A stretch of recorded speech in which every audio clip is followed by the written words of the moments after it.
Hello everyone, and welcome back to the live desk. I'm Katie Byrd. I hope you all had a fantastic Monday. It's really starting to feel like fall, well, at least with the start officially of NFL football season. But if you just watched meteorologist Mike Nico's forecast, you might think it's starting to feel a little bit more like a second wave of summer. I'm still trying to bring out all the fall vibes with pumpkin spice lattes and leaf decorations at my house, even if it's going to be upwards of 90 degrees this weekend. Well, in case you've been off the grid or just had a normal day at work, you haven't been up to date on your top news headlines, well, I'm going to get you caught up right here, right now. Starting out here, so our first story we're covering, one victim is speaking out. This is new information today. The Kansas City Police Department was unable to take a suspect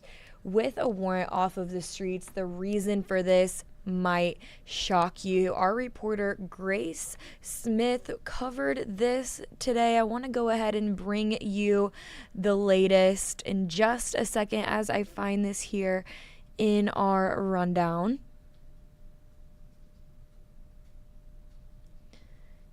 Here we go. Take a listen in.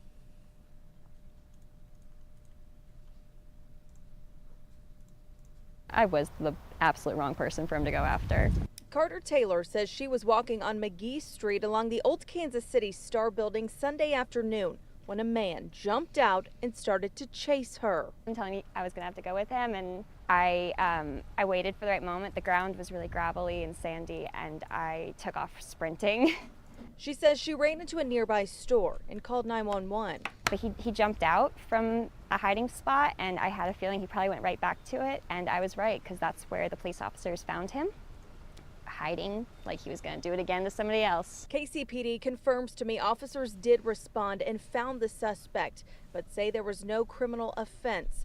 However, during their investigation, they found the suspect had multiple warrants unrelated to this incident, but say they couldn't take him to jail because it was closed. Then the cops told me that, well, they had to let him go right back where he was because there was no jail for him that weekend. KCPD tells me on occasion the jail may close for a variety of reasons, to include capacity issues. I felt my whole body just deflate. While Taylor is thankful she wasn't hurt, she says the situation makes her tired of wanting to feel safe on the streets she often takes. I was going through my life the way any of us should expect to, which is believing that I was safe in a city that I live in and I love to be in.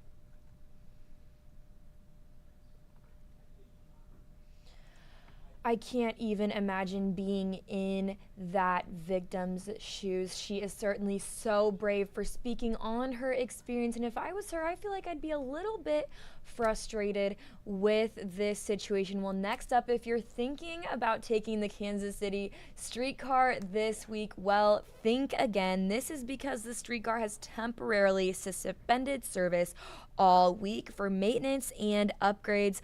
Our reporter Gabby Luma was on the story today and gives us the latest. I spoke with some streetcar officials this morning. They tell me that this work right behind me near the River Market is actually preventative. They're replacing the track slab because these tracks are about 10 years old. But this isn't the only spot getting some TLC. Other locations seeing work include Grand between 2nd and 3rd, where overhead wires are getting tension upgrades. Those upgrades are taking place overnight in order to minimize disruption throughout the day.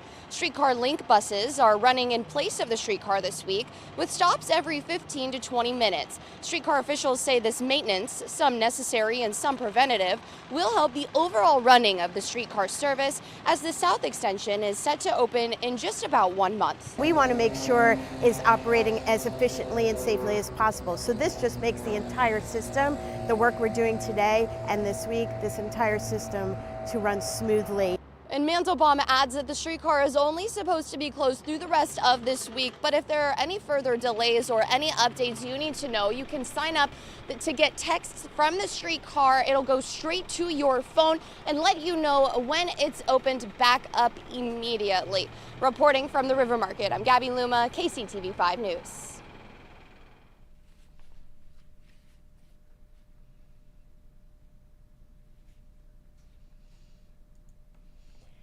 And next up, one metro school district has new rules for electric vehicles on their campus. This comes as they're addressing damaged property and injuries from school staff. Our Ali Espinosa brings us the latest.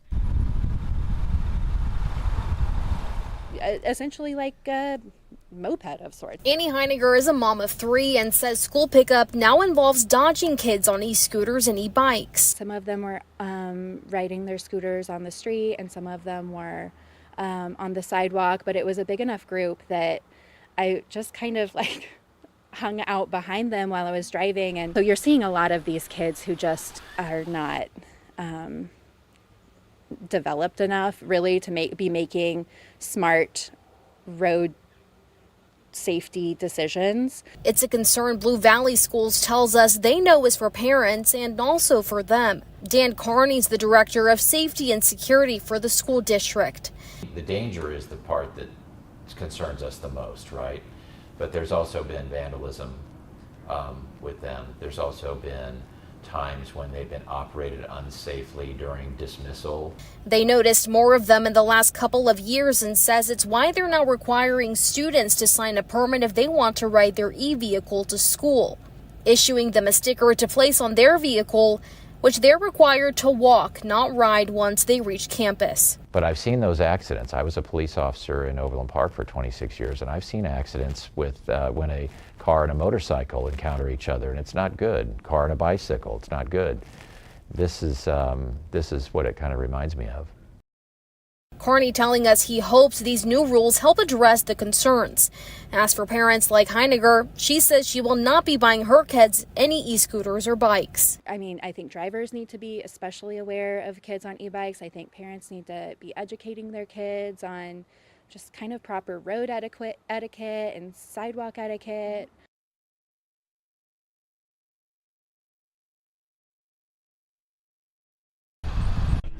Good. What? I like it. Reflect, raise awareness, hard head, keep your head safe.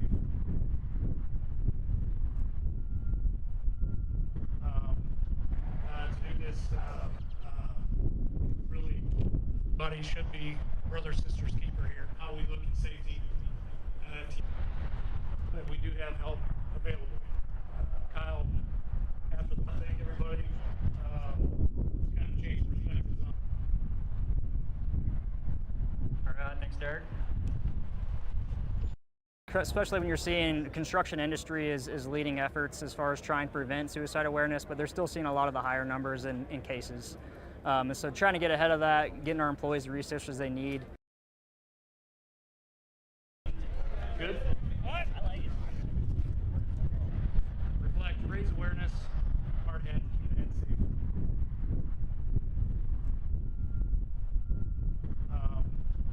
To do this,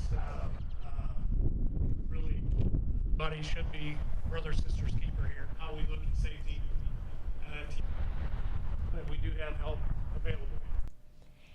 And next up, the state of Missouri, we got our first female attorney general earlier today. Catherine Hanaway, she's the first woman appointed to a major statewide office under Missouri Governor Mike Kehoe. We heard from her earlier today. Let's see what she has to say. It means I have to wear lipstick for press conferences. I don't think any of my predecessors were doing that, but if they were, that might be a whole nother story. Look, I'm proud to have the position. I do think it means something, particularly to other women, that a woman is in this role. My mission is to do this job as well as I humanly possibly can, and I don't think that depends particularly on gender.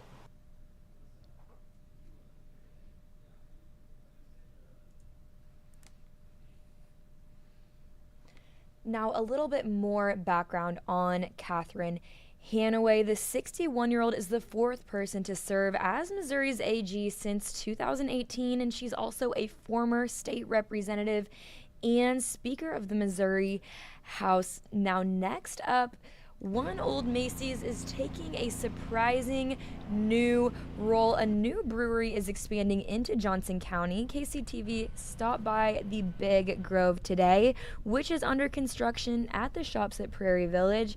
It's right at the site of the old Macy's department store. Now, owners thought that this was the perfect home. You can see on the screen construction is well underway. Now, the brewery is the official craft beer of the Iowa Hawkeyes, and it's set to open in the fall of next year. Now, next up, if you've been avoiding going to the library because you have overdue fines, well, no need to worry. The Mid-Continent Public Library has the Food for Fines program. It's giving readers the opportunity to pay off their fines while helping out the community. Earlier today, our Nathan Brennan brought us more on this. Definitely something I think I want to take advantage of with the library.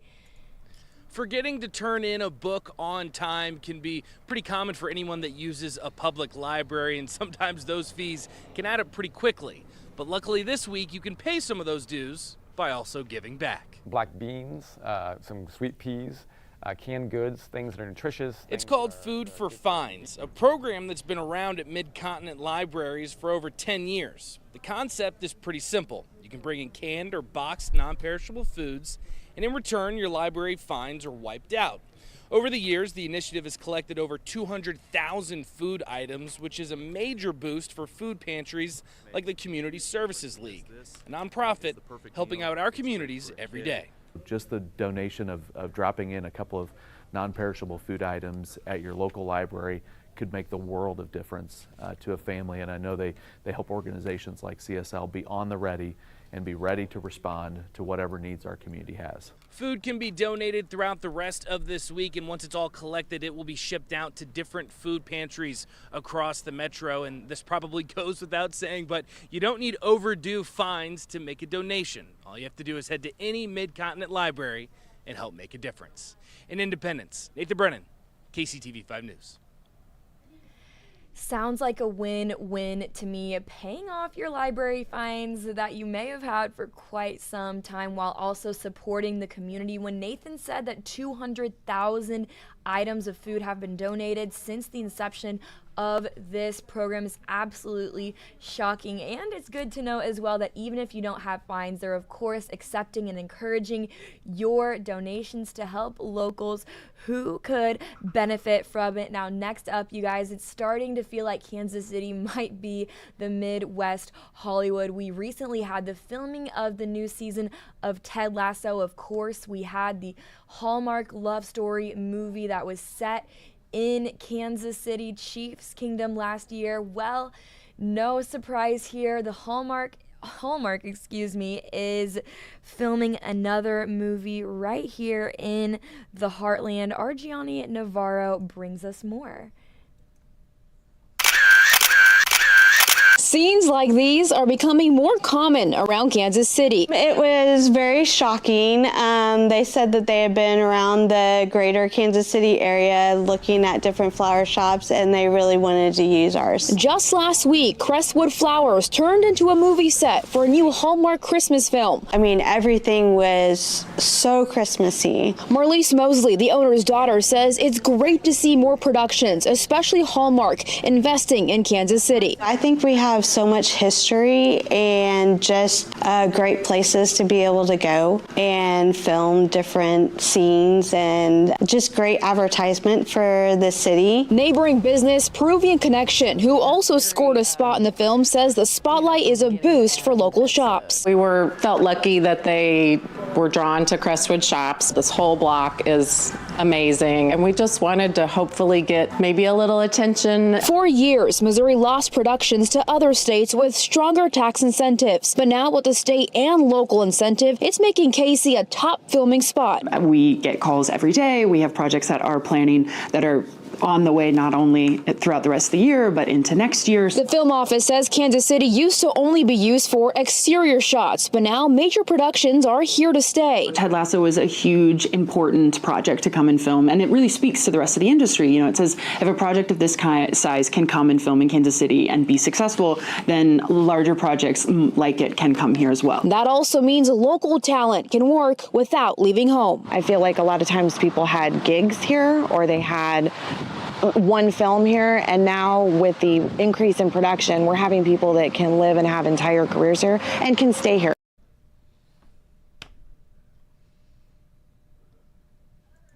I just have so many questions about this new Hallmark movie filmed right here in the Metro, and I can't wait for us Kansas City locals to find out more. I definitely will be tuning in as soon as that premieres. You know, it's reminding me of the Chiefs touchdown love story. I'm gonna play a clip of the Hallmark special that aired last November, featuring actors Hunter King and Tyler Hines. It was a Chiefs fan. The film aired in late 2024, and it centers on a fan's efforts to win Fan of the Year award while a romance blossoms with the fan engagement director. Certainly a classic, not only for Christmas, but Chiefs Kingdom as a whole. Certainly a very exciting time to live in Kansas City, and I can't wait to see what is next for Hallmark here in the Metro, especially with Kansas City, you know, being the hometown of Hallmark. It certainly is one of a kind.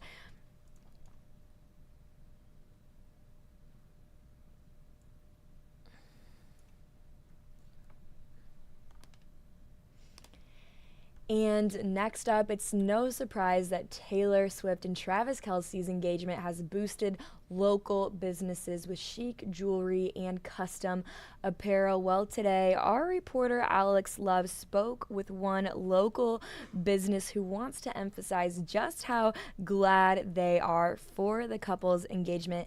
Take a listen into Alex's interview with EB&Co. Hey there everyone, Alex Love here with KCTV5 News. I'm joined by Emily Bordner, who's the owner of EB&Co. They've got a couple shops around Kansas City. Emily, it's great to speak with you. First off, I did lead with there's a couple shops around Kansas City, but as a popular local business, what's the big thing you're working on today that you'd like people to know? Our Chiefs collection is pretty much all of our energy right now. So we just want to make sure we have the widest amount of variety, colorways, and so we're working really hard to keep everything stocked too, because I know that can be hard. Yeah, well, because of all that, you guys need more space to work with, so what are you doing? We are opening a new location at Crown Center, which is very exciting. We're going to open next week on September 15th. And we're going to have some exclusive products there. We're going to have some like jean jackets, some apparel, because it's a larger space and we kind of need to fill it out. But mainstay always and forever is accessories. So the Chiefs collection, Kansas City collection, Royals current, and everyday too. So we try to satisfy everybody who comes in that there's something they can find. That's great to hear. You know, when you look around the country, a lot of traditional mall settings not always doing so well, but that's really not the case with Crown Center. Right. Tell me what made you guys choose to open up there for an expansion? Well, we wanted to, really get a handle on the tourism market, and we already have a location on the plaza, so we know that that's a big tourist destination. But Crown Center is great because it's really popular for families, and so there's also a ton of conferences during the week. So you think about the hotels down there, they have a lot of those conferences, so weekday traffic is actually pretty good from what we've heard. So I think it's one of those situations where we can just get a lot of different touch points and a lot of different populations that we don't usually get exposed to. So we're excited to be able to reach those families, reach the tourists, reach the business people during the week too. They say good things do happen to good people one way or another, and all this expansion could not come at a much better time, whether it's a coincidence or not. Yeah. Taylor Swift was seen wearing some of the jewelry that you guys designed here. Oh, yeah. Tell me how that's played into just all of this as you try to grow your business and the attention it brought. Yeah, well, I think, the want and the need for local items has grown. People, they want something unique. They want something that is either locally designed or locally made. And we, all of our original designs we made in-house or we designed in-house, and then we work with our manufacturing partners to manufacture them. So we don't actually hand make anything here, but we design everything, and it's been a lot of fun because that collection has just exploded. And I think that really reflects the fact that people want something that's interesting and fun and not just another Arrowhead, Chiefs logo, an NFL logo on an earring, but they want to be able to accessorize. They want to be able to be cute for game day, tailgates, and just offer and wear something a little different. Definitely, and ever since Taylor Swift was seen wearing one of your guys' rings, tell me what has that done with just foot traffic or just on online orders to keep growing your brands? Yeah, so it's been insane. We're trying to catch up. This year, like for the first year and a half, we were pretty much backlogged and just trying to catch up. And then we finally had a break, had a chance to reflect and think about what we need to add for this season. So that's where the new designs come in, which is a lot of fun. So we came out with a love story necklace, a Chiefs charm necklace, which is been back ordered 5 times. We cannot keep it in stock. Our wholesalers are flying through them. It's a legitimate problem. We don't even have enough for ourselves to sell. And it's just been kind of funny, which designs just kind of really scratch an itch and people just can't get enough of. So yeah, we really try to get new stuff in every season, develop more interesting things to keep people coming back. Yeah, without a doubt. And it was, what type of ring exactly, what was it that she was wearing, and how do you think, she of all people got it? It was a jersey with an 87 on it, so inspired by Mr. Travis Kelce himself. And our theory is that Donna gifted her the ring at Christmas about a year and a half ago. So that's our theory, but nothing's been confirmed. So Mama Kelce, the stuff in here has caught her eye too, huh? Yeah, so she actually tried to buy a pair of our earrings almost 2 years ago, and it was sold out at the time. And we heard that the boutique she was trying to sell it at or buy them from was sold out, and so we reached out to her and we're like, hey, we heard you're trying to get these, can we gift them to you? And she said, I would love that. And she wore them to the Germany game and sent us photos, and she was just so sweet. And I really hope to give her a bear hug too, and Taylor, of course, because they've just been so hospitable and generous with their time. And so yeah, we feel really lucky. How do you feel like the Chiefs dynasty, but also Taylor Swift being involved, how do you feel like it's all just kind of trickled down into the branding of Kansas City, but also the branding of, things that businesses make here to really capitalize on just all the popularity and the buzz we don't traditionally see in professional football to really make you guys winners in all of your sales?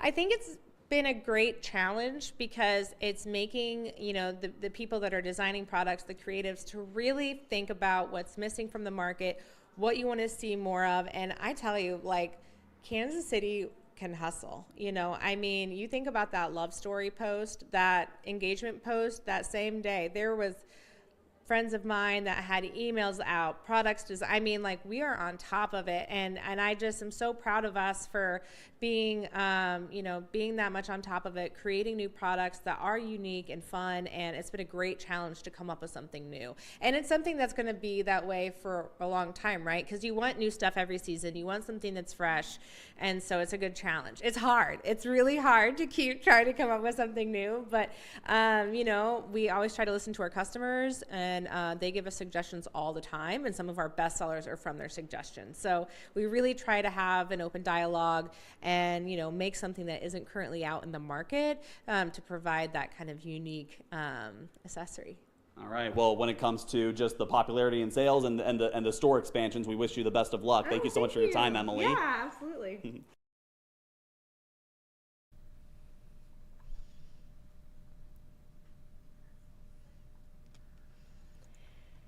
such a fun interview, Alex, and I absolutely love all of EB and Co.'s designs, from their jewelry to their bows. They have headbands, hats, everything they have is so uniquely Kansas City, and it's super chic. I think this interview was a great reminder that I need to head back out there because it has been a while. Well, next up, we all know that the Chiefs season opener in Sao Paulo was not the outcome Kansas Cityans hoped for, but it doesn't take away from the unique and truly once-in-a-lifetime experience a lot of people right here in the metro had when they traveled south of the equator. I want to play you one interview I spoke with someone from Kansas City this weekend, quite literally an hour before they boarded their plane from Sao Paulo to come back to Kansas City. They told me all about the culture, the unique food, and just how amazing the people were in Sao Paulo. Go ahead and take a listen in.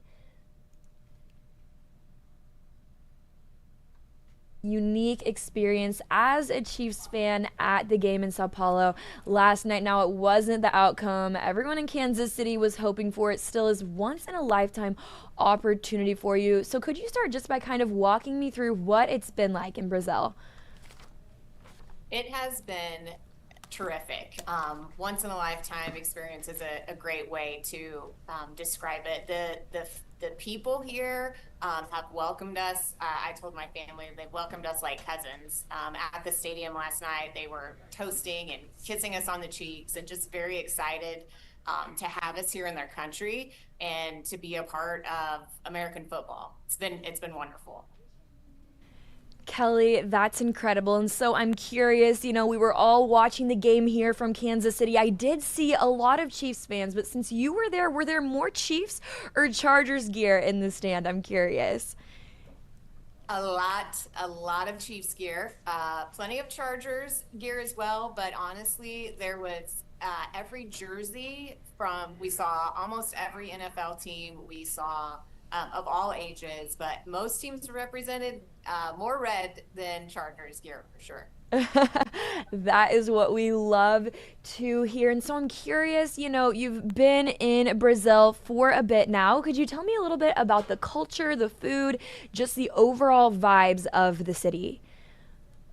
Yeah, it's a beautiful place. We started in Rio, Rio de Janeiro. We started there and spent 4 days there, and then we came to Sao Paulo, which is a very different environment. It's a great big city, and we are right in the middle of it.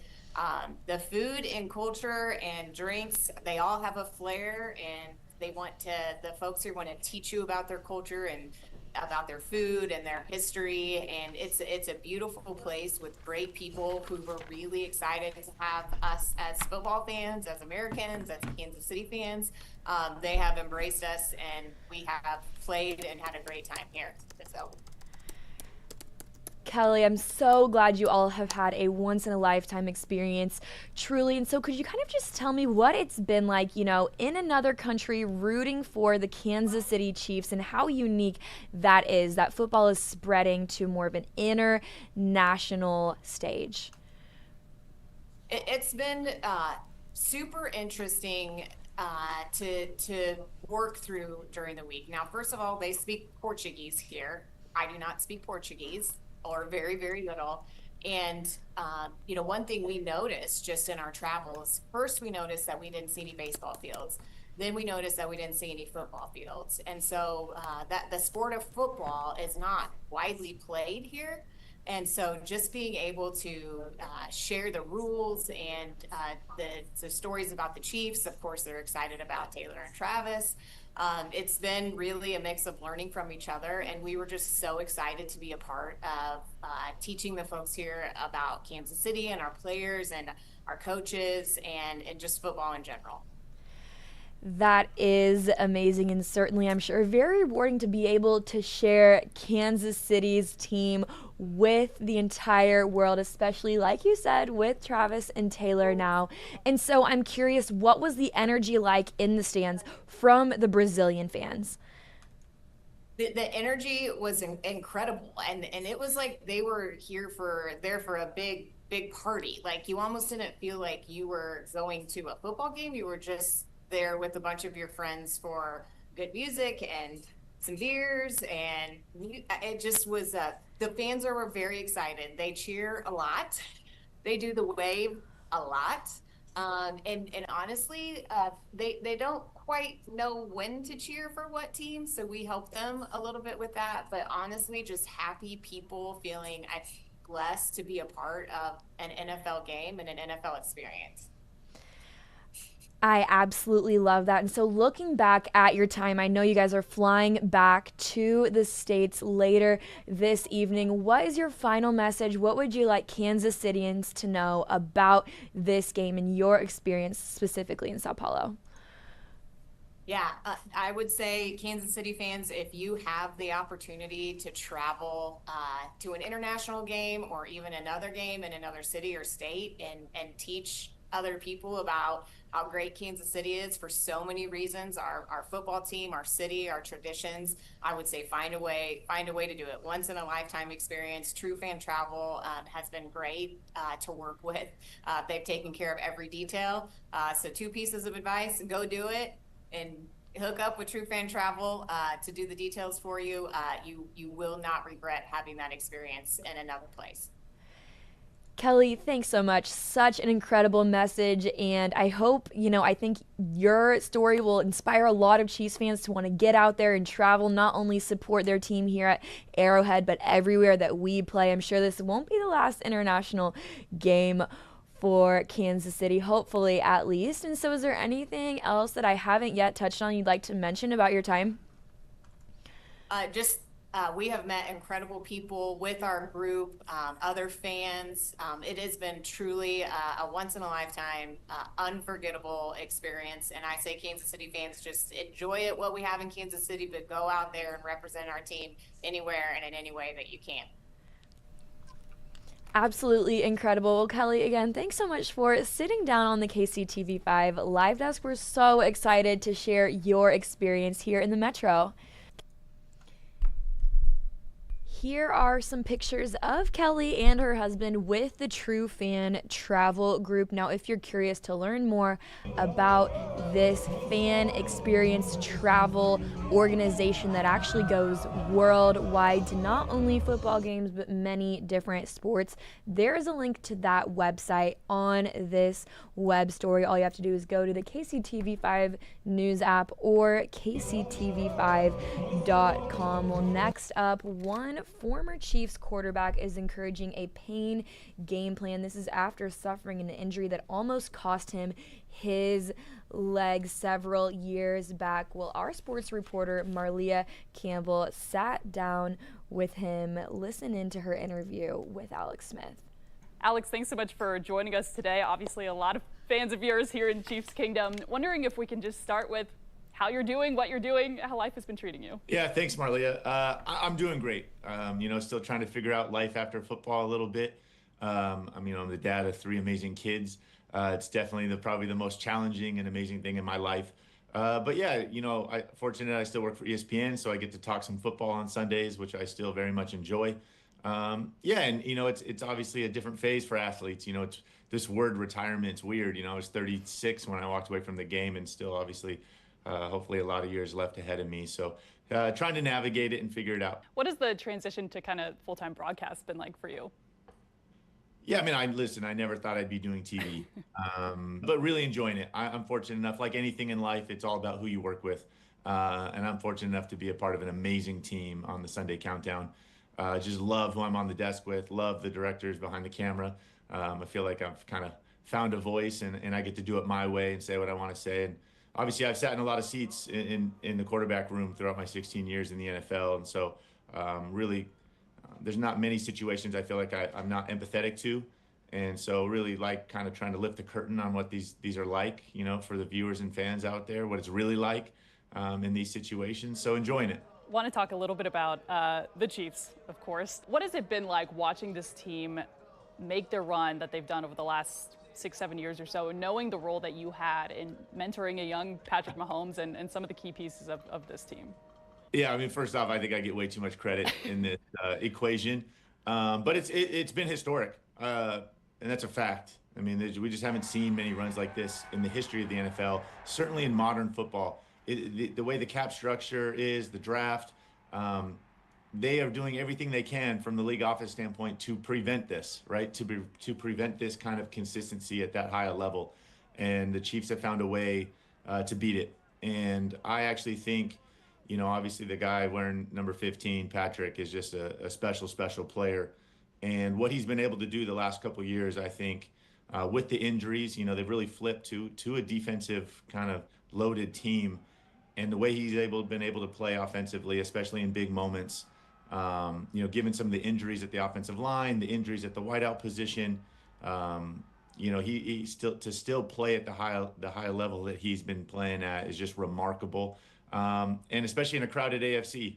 I mean, there are just some really, really talented football teams, really talented quarterbacks in that side of the conference, and none of them have been able to best the Chiefs. So we'll see. It's another year. I mean, everybody no one cares what you've done in the past, and it's a little bit, what have you done for me lately? And I'm excited for the challenge this year, right? Can they get back, I think, to throwing the ball downfield a little bit more? They have a deep receiver room. They've obviously made a lot of changes up front. I still think they're going to be a really good defensive football unit with Spags at the helm there. So, but again, it's a crowded field in the AFC, crowded division, right? I mean, this is the winningest division in NFL history when it comes to head coaches. And so it is going to be very, very competitive. Obviously, a lot of those teams hungry to finally knock the Chiefs off. Before we let you go, this has been the first off-season in a couple of years that Kansas City hasn't been busy with parades and ring ceremonies and that sort of thing. Your message to Chiefs Kingdom heading into this season, a highly anticipated year, and maybe just a little bit of perspective of what it's been like watching Kansas City's success over the last couple of years. Yeah, I mean, I think just to not take it for granted, which, I mean, I as a Chiefs fan, we're just so accustomed to all this success, these big moments, them always, ending up on top, especially come late in the year. But, I think to enjoy the ride, right? Like this year's a total unknown. There are no guarantees, right? As talented as the Chiefs are, as talented as Patrick is and Andy, there are no guarantees. And so I think that's the amazing thing about live sports, right? That unknown that keeps you on the edge of the seat. And I know I love that as a fan. And again, it was weird, obviously, last year to see the Chiefs kind of turn from America's darling to a little bit of the villain. And I think that's earned, right? I mean, you only get that by having so much success, and there's certainly a lot of haters out there and people trying to knock the Chiefs off. And so it'll be fun to watch. They're going to be coming this year. Again, there's so many talented teams and quarterbacks in the AFC that are tired of hearing about the Chiefs and Patrick. And they're coming, and I was lucky enough to be out in Kansas City multiple times this offseason in training camp, and just love the attitude that they have right now. Alex, such a treat to have you on the show. I know Chiefs Kingdom loves hearing from you. So thank you for your time and your insight, and good luck this season. Marlia, thank you so much.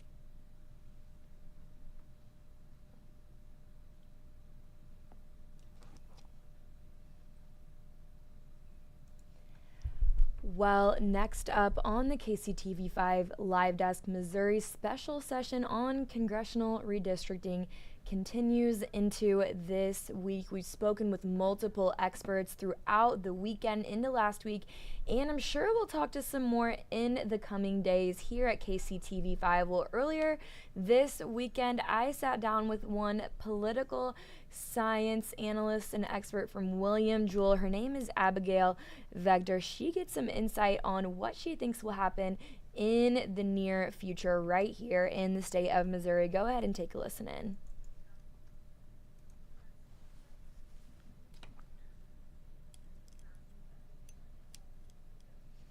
We're a few days into this special session in Jefferson City. Can I start just by getting your overall reaction and your thoughts on this?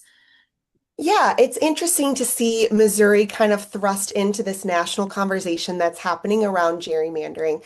Clearly, this conversation kind of originated with the Trump administration and this White House kind of calling for an opportunity for more Republican seats ahead of the 2026 midterm election. So Texas kind of kicked us off with their redistricting that happened, where they successfully redrew maps to give Republicans 5 more seats likely in Congress. And then we saw California kind of react to that news out of Texas, produce their own maps to kind of counteract the 5 that Texas was providing, with 5 more Democratic seats in California. Now, those maps do need to be approved by voters come November. But to see Missouri kind of throw their hat in the ring too is interesting. I'm new-ish to this state, so being part of the national conversation has its pros and cons. But it's definitely part of a bigger story that's going on. Abigail, thank you so much for kind of walking me through this background so we know it is the middle of the decade. So what does this mid-decade redistricting attempt here in our state, what message does this send to Kansas Cityans living in Emmanuel Cleaver's 5th district? Yeah, that's a good question. I mean, we know there's some public opinion data that have come out over the last couple of days suggesting that most Kansas Cityans, I shouldn't even say that, most Missouri citizens generally are not in support of this redistricting effort that's happening, as you mentioned, mid-decade, which is quite rare. It hasn't happened in Missouri since the 60s. So it's been a minute since we've had something like this take place. And they're really, the public support has been overwhelmingly against this redistricting effort. We saw this happen where we had opportunity for public comment. Most individuals were, I believe there was only one who was speaking in favor of these new maps. The rest were speaking against these new maps. So clearly there's a lot of public outcry happening. It's worth noting, right, that this attempt at redistricting, though it's likely to succeed, would give Republicans 7 out of the 8 seats in Congress that Missouri has. And that's talking about a state that went about 40% for Kamala Harris in this last presidential election. So you have a lot of people in the state who voted for Harris but aren't seeing that representation transferred into Congress. There's a lot of frustration around that. So that's what we're seeing kind of at the individual level. That's what we're kind of seeing in Kansas City. There have been some protests that have popped up. But as for the ability to stop this map from passing, it's unlikely that even as the public is attempting to at least slow down the process, it's unlikely that that'll happen. Abigail, thanks so much. And so, you said some states are fighting back, more Democratic leading. Could you tell me a little bit more about that? Is it happening in states like California? Yeah, it is. California and Governor Newsom especially has led this charge. There's sort of this fight fire with fire mentality that's taking hold of the Democratic Party when it comes to gerrymandering and redistricting. You saw former President Barack Obama come out in support of what Governor Newsom is trying to do in California. So it is something that we've seen kind of increase in popularity. Some other states, Democratic leaning states, are toying with that idea too. We've seen some conversations happening in more Democratic leaning states, but it's worth noting that it is a little bit easier to do in those Republican controlled legislatures for a couple of different reasons. One is that Republicans actually do control the map making in a lot of congressional districts in the United States. There was kind of a concentrated effort that took place about 15, 20 years ago of the Republican Party to really reach those majorities in state legislatures and as a result control that map drawing power. Not every state redraws their map or allows the legislature to redraw their map. Sometimes those are individual commissions, but the overwhelming number of states that do allow the state legislatures to do that are Republican states. So it's a little bit more difficult for the Democratic Party to kind of fight back in the same way, but we're certainly seeing that effort. Looking forward into the coming days and weeks as a special session. It's so great to have you here. What do you see happening here in the state of Missouri? Yeah, like I said, it's very unlikely that these maps fail. The Republicans have a supermajority in the House and in the Senate, and they really don't need any Democratic support to pass these maps. So we're likely going to see these maps passed along party lines, and that's it, right? We do see some legal challenges already being filed from these maps. The NAACP in Missouri did already file a lawsuit questioning the legality of the special session itself, basically saying that the governor did not have the right to call this special session, and it was a legal illegal session in the first place. We see some other pushes happen around, did the Republicans have the right to start this session when they didn't have a quorum? That's kind of a legal challenge and a legal argument that's being made. And then Representative Cleaver, who is really kind of at the center of this controversy, it's his district, District 5, that's being broken up in these new maps. He has also said that he will take legal action if these maps go through. So while I don't think these maps are going to be stopped at the state legislature level, we are going to likely see some legal challenges take place. Wow, that is super interesting. And like you said, there has been some pushback with the lawsuits, and there's also been protesting in our state's capital. So I just kind of want to get your reaction on how important it is for people, Republican and Democrats both, to allow their voices to be heard in our democracy in the country. Yeah, absolutely. I mean, it's essential, right? Our representation is based on one person, one vote, and that's the goal. And you have a lot of interesting discourse happening from people all across the political spectrum with a recognition of, hey, what the interests are in Kansas City, how we want our needs as a city represented in Congress may not align with the needs of more rural communities that are kind of being lumped in. So there's a reason for both citizens on maybe the more rural side of our state and those in Kansas City to be concerned about what's happening, to have one individual have to represent some disparate views in Congress is tricky. And there's some compromises that are going to have to be made on behalf of either the urban or more rural constituency. So a lot of individuals are concerned about that, I would argue rightly.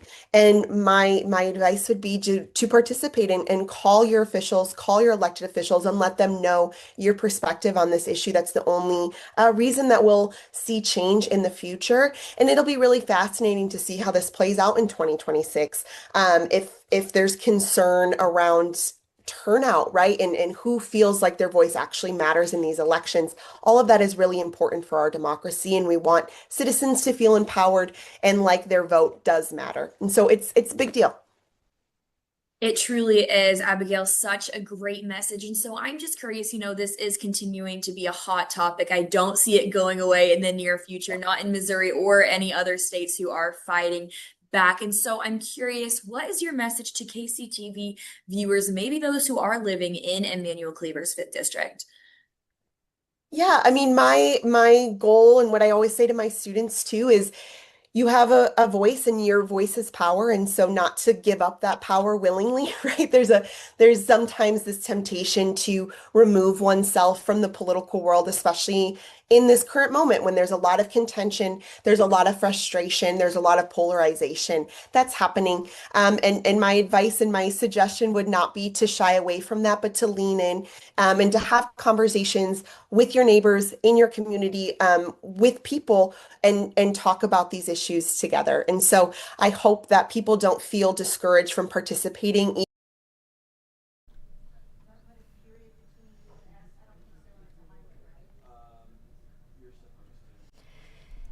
It's a little after 9:30 p.m. KCTV5 News at 10 will start here shortly, but don't worry, your KCTV5 Plus coverage will continue on the KCTV5 streaming app. So if you're currently watching on YouTube or Facebook, head over there for your more of your top stories of the weekend and from today. And if you're viewing on Facebook and YouTube, thanks so much for joining. We'll see you right here after this break.